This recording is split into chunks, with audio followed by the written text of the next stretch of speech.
Hoje o tema do nosso podcast Eu Nasci é nutrição e para isso nós convidamos 4 nutricionistas que virão hoje conversar conosco sobre o tema. O podcast Eu Nasci, como você já deve saber, é o podcast que fala da nossa comunidade, a comunidade dos bastidores, os parceiros, os alunos, os professores, os personal trainers. E se você quer receber mais conteúdo sobre a nossa comunidade aqui da Companhia Atlética, é só clicar aqui embaixo e se inscrever no nosso canal. Então, hoje nós vamos receber aqui a Sâmia Portes, Olá! Nutricionista, aluna aqui da Companhia Atlética, nossa amiga, que vem conversar com a gente sobre nutrição. A gente está às vésperas de um programa Agora Vai, que é um programa de competição de perda de peso. E então, nós queremos saber tudo sobre como que a dieta pode ajudar nesses 30 dias do Agora Vai. Sâmia, seja super bem-vinda aqui no nosso programa de hoje, especial sobre nutrição. Obrigada. Queria que você contasse um pouquinho da tua trajetória, da tua especialização. Eu sou nutricionista, eu tenho pós-graduação em nutrição do esporte e eu gosto muito de trabalhar com essa parte, né? De esporte, alimentação, eu acho que tem tudo a ver, né? A gente combina ali para um resultado excelente para o aluno. E agora no programa do Agora Vai, né? A gente vai montar as estratégias para todo mundo atingir o objetivo. Então, para gente que não é da área de nutrição, é tudo sempre muito confuso e as informações elas chegam de maneiras bastante diferentes, né? E hoje em dia tem vários tipos de dieta e dependendo da época tem uma sempre que está mais em alta, né? Tem sempre os prós e contras. Tem, né? A gente tem, na verdade, N dietas, né? Sim. E hoje em dia a gente tem a dieta cetogênica, dieta low carb, a gente tem o programa de jejum intermitente, a gente tem a dieta da Paleo, a gente tem diversas dietas que foram surgindo aí, né? Pro programa, né? A gente vai ter que montar estratégias. Não posso contar aqui, né? Totalmente. Claro, você não vai entregar o não ouro, posso entregar né? as estratégias aqui que a gente vai montar. Mas assim, uma dieta cetogênica é de muita perda de peso em pouco tempo, né? Então, acredito que seja aí também uma das estratégias que a gente pode estar usando. A dieta cetogênica é uma dieta só de gordura. Então, a gente consome gordura ao longo do dia, né? Somente gordura boa, né? Que a gente fala, gordura do bacon, gordura do abacate, esse tipo assim. E entra um carbo, assim, de um brócolis, né? Coisas bem pontuais. A dieta low carb já é uma dieta que a gente acrescenta um pouquinho mais de carboidrato. No caso da gente usar o treino, né? Para perda de peso, né? Para vida saudável mesmo, a gente acaba colocando a batata doce, né? Entra nessa dieta. Uhum. E assim, tem o jejum intermitente, que é uma outra estratégia. O jejum intermitente também, assim, é fantástico. Eu tenho um protocolo de jejum que eu costumo utilizar com os meus pacientes. Esse protocolo, a gente faz o jejum por 15 a 30 dias, de 15 a 30 dias. E a gente começa com 14 horas de jejum, 16, 18, 20 e 24 horas. E vamos acompanhando, né? E é um protocolo bem interessante também para perda de peso. Sâmia, falando especificamente por jejum, vamos começar por aí, porque acho que a dieta que está mais em alta hoje, né? Nesse momento, é que está mais comentada em todas as mídias. Como é que funciona? Qual que é o princípio desse jejum prolongado, né? O que você provoca no corpo e quais as modificações e por que é interessante como uma estratégia de perda de peso? O jejum, o que acontece nele, assim, no nosso corpo, quando você deixa de estar adquirindo alimentos, né? Ao longo de uma janela, a gente chama de janela, né? A janela alimentar e a janela do jejum intermitente. Nesse processo, né, o nosso corpo está renovando todas as células. E aí que tira não, a gente não tem picos de glicose ao longo do dia, né, no nosso corpo, isso que faz com que a gente não tenha gordura acumulada. E existe uma alimentação, né, para você iniciar o jejum e uma hora que você termina o jejum. Então, ali existe a composição de macros e micronutrientes, né, necessários para você conseguir compor essa janela, né, de jejum. E a gente começa com 12 horas, 14, 16, 18 e 20. Porém, o nosso projeto, né, cetogênico ali acontece mesmo a partir das 18 horas. Então, assim, a partir de 18 horas de jejum, a nossa queima calórica é muito maior do que a anterior. Porém, para acostumar, né, o nosso corpo, para assim não ter nenhum conflito ali, a gente começa praticando ele com 12 horas. Entendi. Samia, mas e a gente sempre ouve, né? Ou a gente, de maneira clássica, aprende que você não deve se exercitar sem comer ou em jejum.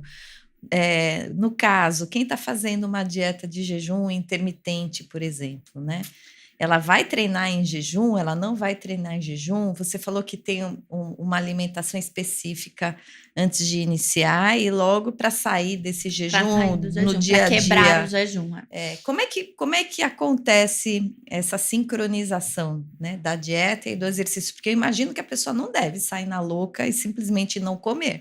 Sim, não. Ou iniciar os jejuns, né, sem alguma orientação adequada ou sem a última alimentação adequada, e ao retornar também, se ela não comer os alimentos adequados, talvez ela perca uma parte desse efeito. Como que funciona esse mecanismo do jejum intermitente? Assim, eu sou super adepta no treino em jejum. Então, assim, quem treina pela manhã, eu sou super adepta nessa estratégia. O que acontece? Quando você faz o nosso pré-treino, né? Ao contrário desses pré-treinos manipulados, o nosso pré-treino é a nossa última refeição. Então, quem treina pela manhã, o seu pré-treino foi a última refeição que você fez no dia anterior. No caso, à noite, para a ceia. No seu jantar, eu costumo colocar, né? Quem janta muito cedo, a gente coloca uma ceia na dieta. E aí acontece, se você fizer uma ceia por volta das 10 horas da noite do dia anterior, você vai treinar 6, 7 horas da manhã, assim, com toda a carga glicêmica que você precisaria para aquele dia.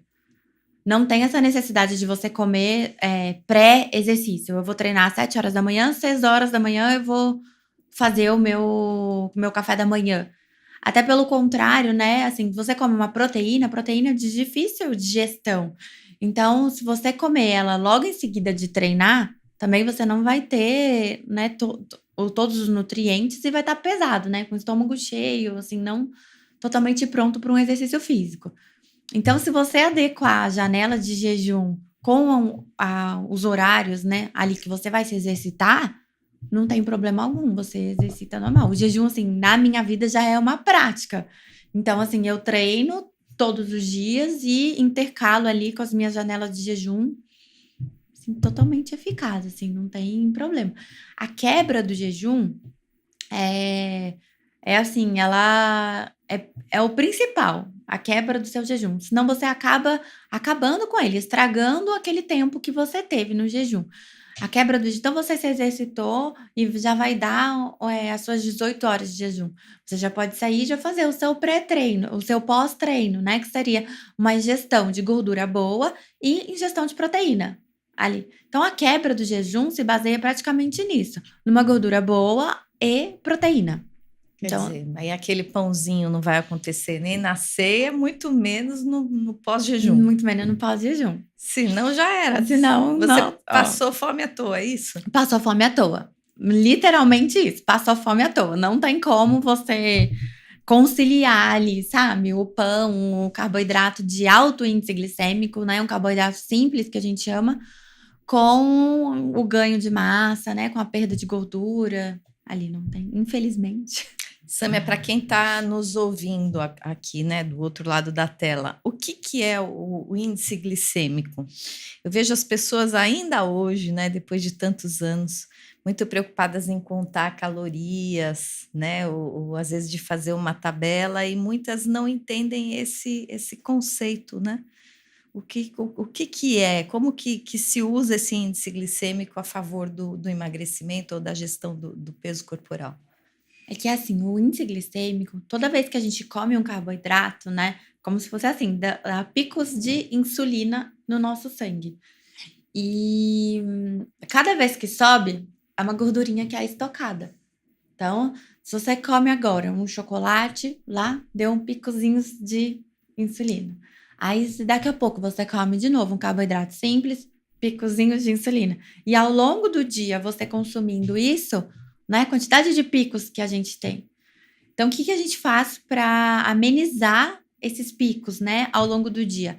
A gente faz a ingestão de proteína junto com o carboidrato. A proteína, a fibra, ela vai segurar o carboidrato ali para não deixar o nosso pico de insulina ficar grande toda hora, ele subir toda hora.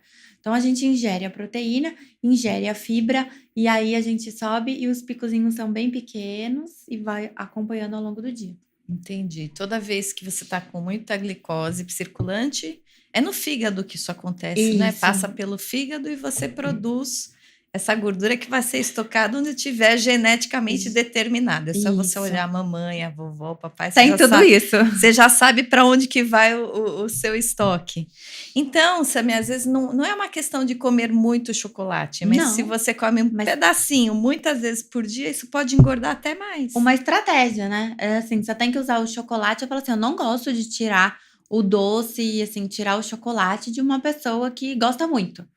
Né? A gente faz aquela estratégia de um pedacinho pós-almoço e ok. Agora, se você comer o dia todo chocolate, né? Sorvete, bolachas, né? Tudo que tiver um carboidrato simples, você vai ter pico de insulina. Açúcar, farinha. Arroz branco. Batata. Ah, meu Deus. Tudo isso. Todos esses provocam. Todos esses são carboidratos simples. Provocam pico de insulina. Pico de insulina alto, bem alto. Invariavelmente, isso gera uma produção daquela gordurinha que a gente não quer. Que a gente não quer. E fica ali estocadinha. E essa gordura vai se estocando e é cada vez mais difícil de perder, né? Que é a famosinha gordura localizada. E aí, assim, é de acordo com o biotipo, né? Muitas pessoas é abdominal, né? Mas, assim, tem muita gente que é no braço, muita gente que é na perna. Aí é o biotipo de cada um. Mas é aquela gordurinha que vai sendo estocada ali. Então, e assim, algumas pessoas também relatam aquele horário da formiga, que a pessoa fica com uma necessidade de colocar algo doce na boca. Geralmente, essas pessoas que têm essa necessidade de doce de algum horário, são pessoas que, assim, não fazem o café da manhã corretamente. Então, assim, o café da manhã é a principal refeição do nosso dia. E acontece que, assim, se você não ingeriu a quantidade suficiente de carboidrato, de proteína, de fibra que você precisa ali, geralmente, ao longo do dia, é aqueles beliscos que acontece, né? Um chocolatinho ali, um carboidrato ali. E, geralmente, a nossa compulsão é por carboidrato simples, né? Difícil você ser compulsivo por um frango, por um ovo, né? É pelo açúcar que né? Que libera dopamina, que é viciante, né? Então, se o café da manhã garantir uma boa nutrição e a saciedade, ela se prolonga ao longo do dia. Você consumindo a quantidade necessária de proteína no café da manhã, você continua ali ao longo do dia super saciado. O que acontece? A proteína sacia demais, né? Então, tira essa vontade do doce, né? E é muito interessante, porque o brasileiro, ele tem o hábito do carboidrato logo cedo. Tem que ter o pão, o bolo. Tem que ter o pão, tem que ter o bolo no café da tarde, né? As pessoas gostam de bolo, gostam de pão, assim. E como é difícil mudar esse hábito.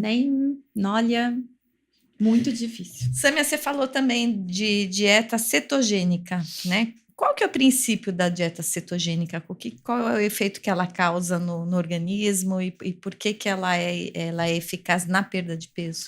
A dieta cetogênica é assim, a gente consome gordura boa, né? Então, a gordura do abacate, a gordura do azeite, a gordura do bacon. Lógico que um bacon não é naquele no óleo, né? As pessoas me perguntam, mas pode comer bacon? Pode. O próprio bacon, ele solta gordura quando você tá ali manipulando o alimento. Então, assim, não tem necessidade de você acrescentar um óleo para fazer uma fritura, um azeite, nada assim. Então, assim, a dieta cetogênica, ela ensina o nosso corpo a queimar a nossa gordura estocada como fonte de energia. Então, diferente do que acontece quando a gente tá na dieta low carb, né? A gente come o carboidrato como fonte de energia para a gente se exercitar. Na dieta cetogênica, a gente vai usar a gordura. Só que isso a gente precisa de um prazo para o nosso corpo entender que não vai entrar mais o carboidrato ali, que agora, como estoque de energia, ele vai usar a nossa gordura. Então, é um processo. Então, assim, a dieta cetogênica a gente não indica mais de 30 dias, né? Você fica até o seu corpo, né, se acostumar com aquela fonte de energia, né? Pode ser que dê uma dor de cabeça, pode ser que dê um desânimo, mas assim, não passa, né? Se você passar pelo 7º dia ali, tudo muda. O nosso corpo é muito inteligente, né? Então, automaticamente ali ele já entende, ó, não tem mais esse tipo de fonte de energia, agora eu tenho esse. Então, automaticamente ele já muda ali a queima de gordura e é onde a gente perde peso. Onde a gente perde muito peso. A dieta cetogênica, assim, feita corretamente, você pode perder até 10% do seu quilo, né? Da porcentagem de peso. E a diferença dessa dieta cetogênica daquela que o pessoal chama de paleo? A paleo, ela é um pouquinho mais diferente. Ela tem alimentos que não podem. É uma lista extensa, enorme, de alimentos que você não pode consumir. Então, assim, por exemplo, alho, cebola, tem bastante alimentos assim que você não deve consumir, que são alimentos inflamatórios. Então, a paleo, ela tipo, desinflama bem o corpo. Na cetogênica, ocorre o desinflamar, porém não tanto quanto, porque a gente acaba consumindo certos alimentos, né? E na paleo já ocorre essa desinflamação também do corpo, além de um aceleramento também da queima de gordura. Não tanto quanto a cetogênica, mas... Só que tudo isso também encaixa, né? O tipo de dieta que você vai seguir encaixa tanto na estratégia que você vai traçar com o nutricionista, né? Com o médico, dependendo do tratamento, quanto com com estilo de vida da pessoa. Então, assim, tem pessoas que não suportam fazer uma paleo ou uma cetogênica. Então, assim, tem que ter uma outra estratégia. E aí, nessas dietas todas, né? Existe também uma perda de massa muscular? Existe se ela não for adequadamente montada para a pessoa. E assim, é bem individualizada. Por isso que é difícil quando a pessoa fica ali trocando dieta. Né? Passa a nutricionista, passa a dieta para mãe, para tia, assim. Então, existe. O que acontece, né? A massa magra, a gente tem exatamente a quantidade de proteína, a quantidade de carboidrato, de macro e micronutrientes que deve ser ingerida, tanto para o ganho quanto para a manutenção. Então, ali, se você faz uma cetogênica de qualquer forma, assim, vou fazer aleatoriamente, agora eu vou comer gordura. Então, acontece de perder a massa magra. Até na low carb. Inclusive agora, no programa, no Agora Vai, se a gente não seguir uma dieta adequada com o excesso, né, de exercícios, né, com o programa, é um desafio, né, o exercício mais alimentação para perda de peso. Se você não fizer corretamente, perde massa magra. E aí o que acontece? Na perda de massa, a gordura, você pode emagrecer.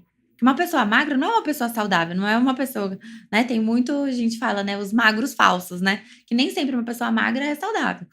Então, assim, se você não fizer a ingestão correta de pós e pré-treino, a ingestão correta de macro e micronutriente, você pode perder a massa. Entendi. Porque no Agora Vai e de maneira ideal não se perde massa muscular, né? Não, a massa muscular, massa. ela é saúde, ela é imunidade, ela, né? Todo mundo conheceu o valor da massa magra, especialmente na época do Covid. As pessoas que tinham bastante massa muscular normalmente tinham mais capacidade de reagir a toda aquela inflamação causada pela doença, né? A massa muscular é muito consumida para combater essas inflamações, enfim. Então, a gente nunca quer perder a massa magra, né? Sim, não, é essencial, né? É essencial, senão a gente emagrece e fica ali. Então, no Agora Vai, na verdade, o nosso objetivo é a perda de gordura, né? Todo mundo vai fazer o teste de bioimpedância no começo e vai fazer o teste de bioimpedância no final. E o que vale para a competição é o percentual de gordura somente. Então, a gente quer de maneira nenhuma perder massa muscular, né? E só é valorizada a perda de gordura. E aí aí que entra uma alimentação mais regrada ainda. Justamente porque a bioimpedância ali, a partir do momento que você perdeu a massa magra, você pode ter emagrecido, mas a gordura sobe. Então, assim, aí que entra as estratégias alimentares, né? Para não perder a massa magra e cair só a gordura. Por que a gordura sobe? A balança, né? Automaticamente, quando você tem um peso muscular ali e um peso de gordura, ela separa e separa também a água corporal, né? Automaticamente você perdeu a gordura e ali tá o peso, você perdeu a massa magra, ele sobe a gordura. Percentualmente é como se você tivesse ganho gordura. Como você tivesse ganho gordura. Porque mudou realmente Mudou a composição proporção corporal. da composição corporal. Olha que interessante. Então, quer dizer, aquelas pessoas que eventualmente perderam, sei lá, 4, 5 quilos, mas perderam bastante massa muscular e eventualmente até estão um pouco desidratadas, ao refazer esse teste com um peso muito menor, proporcionalmente àquela gordura que ela tem, mesmo sendo menor, pode aparecer maior. Pode parecer maior. Então, assim, às vezes ela se sente até mais slim, mais magra, tudo, mas perdeu a massa. Automaticamente a gordura sobe. E essa é uma informação importante, porque senão a pessoa tem a impressão que, puxa, eu perdi 4 quilos, mas de verdade eu engordei. Eu engordei. Então, na verdade, tem que contar os quilos de gordura que a pessoa tem antes e os quilos de gordura que a pessoa tem depois, e não o percentual. É uma boa estratégia também. Porque aí fica muito claro. Porque o percentual pode variar ali, até de acordo com a água, pode variar. Tem aquela questão que a gente conversou outro dia, se a pessoa vai fazer em jejum, se a pessoa, né, fez o ideal, a biopedância é ser feita com 4 horas de jejum. Certo. Né, para analisar certinho ali, ele separar o corpo, separar água corporal, massa muscular e gordura. Porém, né, então a gente vai ter que ver as pessoas, né, se conscientizarem e pesar certinho dessa forma, porque depois quando fizer o outro peso, na mesma medida, em jejum tal, pode dar uma grande diferença. Entendi. E até a água atrapalha um pouquinho. Ali, água corporal, né? Assim, o jejum é de água também, né? De 2 horas de água. Então, assim, até a água ali pode desequilibrar. Tá, então, também é uma dica as pessoas fazerem o primeiro e o segundo teste exatamente na mesma condição. Na mesma condição, isso, em jejum, né? Para que essas variações não sejam definitivamente algo que muda a percepção do resultado final. Sem treinar no dia também, né? Antes, né, de fazer a biopedância, porque quando a gente treina, o nosso músculo tá inchado. Então, isso também dá diferença. Interessante, olha quantas dicas boas. E, Sâmia, já que a gente está falando ainda de perda de massa muscular, e essa história do Ozempic? Explica pra gente, porque hoje em dia tá uma febre, né? Hoje em dia tá uma febre. As pessoas tendem a querer perder peso pelo jeito mais rápido, mais fácil. Porém, a divulgação hoje é maciça com relação à grande perda de massa muscular em pessoas que tomam esse tipo de medicamento. A medicação, eu acredito assim, ela poderia ser utilizada, né, como um apoio num começo, sabe, para a pessoa que tem que perder muito peso. Porém, ficou um pouco banalizado, né? E assim, o Ozempic, o Wegovy, que são a mesma patentes, né? Elas desidratam muito o corpo. E realmente faz emagrecer, porque ele tira a fome totalmente. Então, assim, você não consegue comer. Então, não tem uma alimentação, né? Você simplesmente não come nada. Os efeitos colaterais são grandes, náusea, queda de cabelo, pele, nossa, tem problemas de fígado, de pâncreas. Então, assim, tem que ver até que ponto isso vale a pena. Porque né? Os efeitos colaterais não são tão divulgados. Não são divulgados, mas assim, de todo mundo que eu já acompanhei, de todos, assim, 100% mesmo, que eu já acompanhei, não teve pessoas sem efeito colateral nessas medicações. O que veio agora é uma medicação nova, que eu acho que todo mundo já está ouvindo falar também, que é o Mounjaro. Uma medicação que não tem no Brasil ainda, para ser comercializada.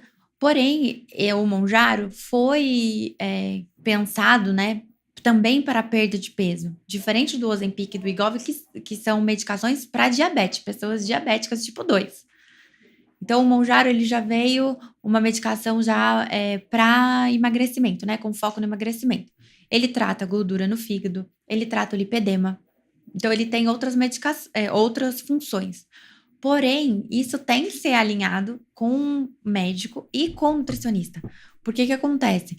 Ele, ao contrário um pouquinho do Ozempic e do Wegovy, ele consegue colocar a comida no lugar dela. Então, assim, você não fica sem a fome. Você consegue se alimentar. Então, nisso, você acaba não perdendo, né? Vamos dizer assim, garante um pouquinho mais a perda da massa magra. Porque você vai se alimentar, porém numa quantidade menor. Mas, assim, são estratégias que eu acredito que se você focar numa alimentação, num treino, você consegue também não precisa chegar nesse ponto. Só que se você tomar o Ozempic ou o Mounjaro e continuar comendo aquele pãozinho... Não vai resolver, entendeu? Porque cada pedacinho que você comer, você vai ter aquele picozinho. Você vai ter o picozinho de insulina, assim, eles vai fazer gordurinha. Vai fazer a gordurinha. Não e aí o que acontece? Como. Você emagrece. Porém, você emagrece a massa magra. Você tá se sabotando o tempo todo. Cada vez que ao fazer uma dieta dessas, ou mesmo com medicamento, porque assim, a gente ouve a pessoa, não, eu tô tomando remédio, tudo bem, eu posso comer. Posso comer. Né? E na verdade, você não é bem assim. Tá tirando do lado bom e colocando do lado ruim. O remédio era para ser visto como um auxílio para pessoas obesas, né? Mas você vê agora pessoas de 60 quilos tomando medicação. Então, assim, tem que conscientizar mais, né? Que um esforço, um pequeno esforço que você faz de uma reeducação alimentar, de uma atividade física diária, você chega no mesmo objetivo muito mais saudável. Sem queda de cabelo, sem problemas de pele, sem distúrbios intestinais, porque muitos deles causam distúrbios intestinais, sem desbiose, sem inflamar. Então... Sâmia, a gente já está caminhando aqui para o final do nosso momento, mas em todas as pessoas que eu convido, normalmente para falar de atividade física, eu faço sempre uma pergunta no final. A gente tem hoje no Brasil aí em torno de 50% das pessoas sedentárias, todo mundo sabe que é importante fazer atividade física, mas todas essas pessoas que estão lá em casa, né, no sofá, ainda não deram o primeiro passo, né? Eu acredito que com a dieta acontece a mesma coisa, todo mundo sabe que é importante comer direitinho, né, que uma dieta saudável é super boa para a saúde, só que as pessoas dificilmente tomam aquela decisão, né, ou dão aquele primeiro passo de falar, bom, agora eu mudei, né, mudei definitivamente, agora eu só como coisas saudáveis. Você como nutricionista, o que você diria, né, para motivar ou para ajudar essas pessoas a darem esse primeiro passo para a alimentação saudável, né? Qual é o principal conselho, a dica de ouro, enfim? Eu acho que assim, começa que tudo vai fazendo sentido. Então assim, começa tirando o docinho depois do almoço, começa diminuindo o carboidrato à noite, começa hoje eu vou jantar uma salada e um frango grelhado. Hoje eu comeria doce 3 vezes por dia. Então hoje eu vou comer uma vez. Então eu janto todos os dias, né, da semana. Então eu vou jantar só no final de semana. Então assim, eu acho que eu tenho o costume de comer pão todos os dias no café da manhã. Então assim, nesse pão eu vou colocar um ovo. Porque o que acontece, né, do pico, né, de insulina, a gente acrescentar sempre a proteína no carboidrato.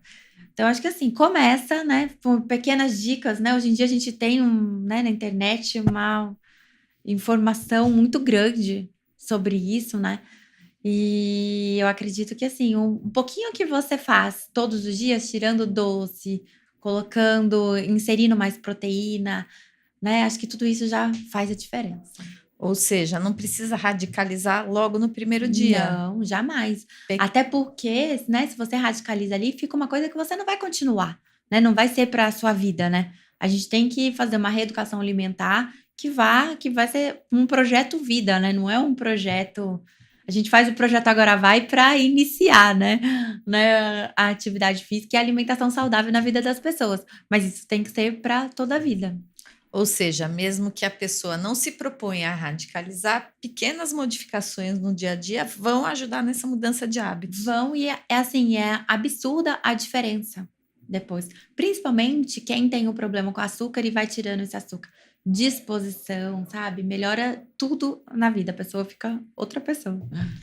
Ok, Sâmia, muito obrigada por ter vindo. São dicas aí preciosas, né? Acho que o pessoal de casa gostou bastante desse nosso momento. E vamos para Agora Vai, né? Agora vamos. Agora vamos. Estaremos agora em março, estaremos com o programa aí de competição entre grupos. E o pessoal está super animado. Contem com a minha ajuda. Obrigada, Obrigada, Sâmia. Mônica.